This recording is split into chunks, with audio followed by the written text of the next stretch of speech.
Hello everyone, this is Gorax with DragonHeir Silent Goods video. Today I will show you 9 teams, of which 2 are very strong free-to-play friendly teams that can deal with Chief Challenger ROOK. During my runs, I will not be using any mythical equipment and my gear will not be optimized. If you have mythic equipment or gear with better stats, you will do much better. Also, my psychic core is not maxed out, as you can see on the attached picture. ROOK deals corrosion damage to all our heroes and casts his battle skill that can be easily avoided. However, his ultimate can destroy our team, so we need to mitigate this damage with attack penalty if we want to survive 5 minutes and keep our melee damage dealers alive. Placement does matter, and we can make sure only one hero gets targeted by the battle skill. By correct placement, allow second melee hero to go behind the boss and avoid battle skill, but still being vulnerable to ROOK's ultimate. So first, we will start with the teams that are for those who are trying to compete in the leaderboards to get the best rewards. And the first team is doing 80 million using rally heroes without Philander. We're gonna use 3 range heroes here, Asila and Ardreth, as a 2 melee, because that's what we want. We want 2 melee in the front to absorb the ROOK's ultimate. And we're gonna boost the damage of Felto as much as possible, but surprisingly Alton is still doing a lot of damage himself. Skill timings are very simple. We're gonna go at 15.5 rotation, but truth to be told, even if you go auto, you're gonna have similar results. Now, this team is missing attack penalty. Damage is tremendous, but it's lower compared to other teams. And as you can see, Ardrefs go behind, and this way we avoid the battle skill. The battle skill is only hitting Asila, which works wonders and helps us with the damage mitigation. Now, if we move to the next team, you can see I'm trying to use Philander here. Now, Philander in this setup can survive the whole battle or can die early. It depends if you're lazy or not. And if you manually cast Rose's ultimate after like 2 minutes in, you want to cast her ultimate at 12 seconds.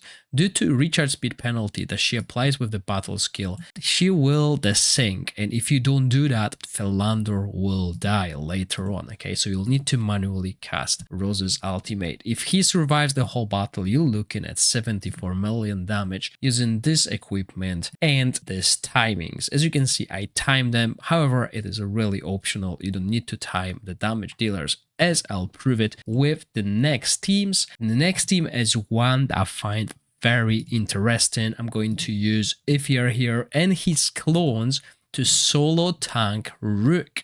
Look at the mechanics of this team. He's summoning the clones, which means they will absorb the boss's ultimate. We still provide attack penalty, but this time around we have 2 attack penalties, which means we have attack penalty constantly helping F2P to survive as a lone tank in the front, and he is built damage wise, so his damage will be still there. He's doing around 8 million damage all by himself, which adds up the amount of damage this team can do. Timings and the equipment is as follows, so nothing spectacular here. I'm even using Eyeball of the Giant on Alton, Horn on F2P. So when he heals his allies with his basic attacks, he grants them the buff, which means they're doing more damage, and he is doing more damage as well. And Rose is our Witch's Remain. Now, you might have seen it looking at the equipment, but we need a good haste. We need 18-second rotation on Rose and F2P here to make sure that we have 100% attack penalty upkeep here, so our team can survive. Moving forward, we still have a rally. Still, a rally team is doing more, and this is the team that I'm looking forward to use myself. I don't have Alton, I don't have Filto, so I'm going to use Welby. I'm not going to use Hegio because Hegio will suffer from dying. Similar to Philander, we could play this team with Hegio, but we will need to manually cast Rose's ultimate, which is annoying, at least for me. So this is the equipment I used with this team, basically following the same idea as with previous, and no skill timings here whatsoever, and using this rotation here to apply 100% attack penalty on the team and just the previous team, just to confirm no skill timings as well, and the difference is minimal. Finally, we moved to the first aura team using Amon Lydia, and as you can see, the placement is a little bit different because we're gonna use Asila here, and Amon Lydia will jump to the back and will avoid all the battle skills. However, both Asila and Ardref will be taken down, and the boss will still hit 3 of them with the ultimate, which means Amon Lydia will eventually fall, but before she falls, she will do a lot of damage thanks to Asila's buffs through the horn, which remains applied by Ardref, and overall boosting her damage through everyone else in the team. We will time them a little bit, as you can see here.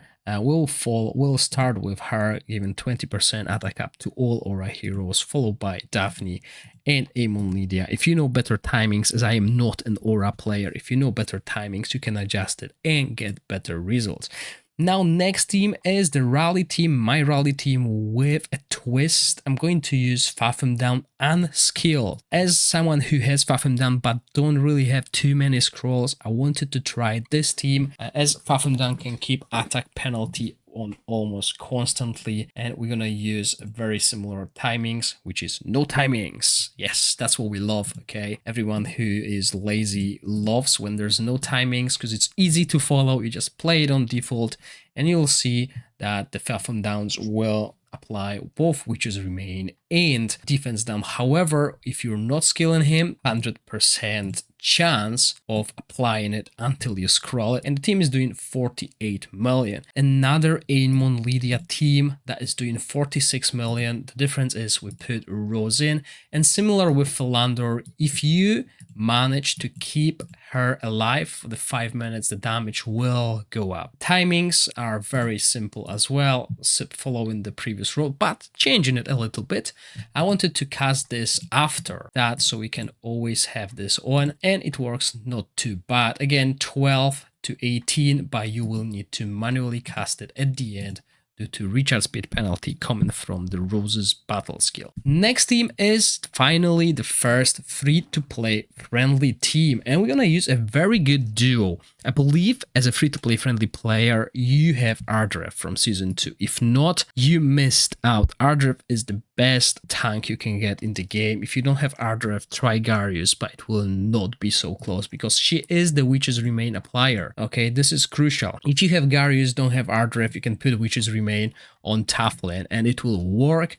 You should do 26 million damage here, and just to show you how this works, as our horseman goes behind and stays alive, Ardref will heal. The team can survive 5 minutes and doing 26 million damage. When it comes to the equipment, as you can see, no mythical artifacts except for one, which every free-to-play player should have at this stage in the game, and also skill timings full default except for this guy with attack penalty. Okay, again, crucial, having attack penalty on the boss's ult. And next team will use the same supports, but will use aura damage dealers. Believe it or not, this team is very powerful, 36 million damage, using basically the same equipment. However, there's a small change. I'm going to use the Dominator gloves, which boost attack speed and give basic attacks and increase crit hit, boosting her damage, and she is becoming a monster with this set. Skill timings, very simple as well,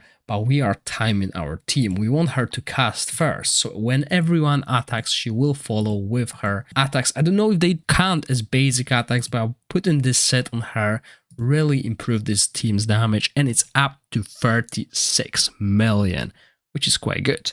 Now, I believe this boss is not as easy as it seems, but it's not hard. Once you get that placement sorted, it's so easy to deal with the boss.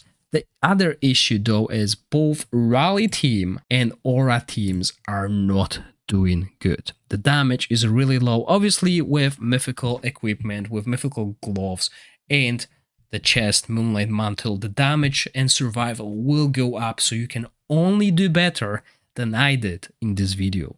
I hope you enjoyed the video. If you do, please click the like button and consider subscribing to my channel. As always, thank you for watching, stay safe, bye!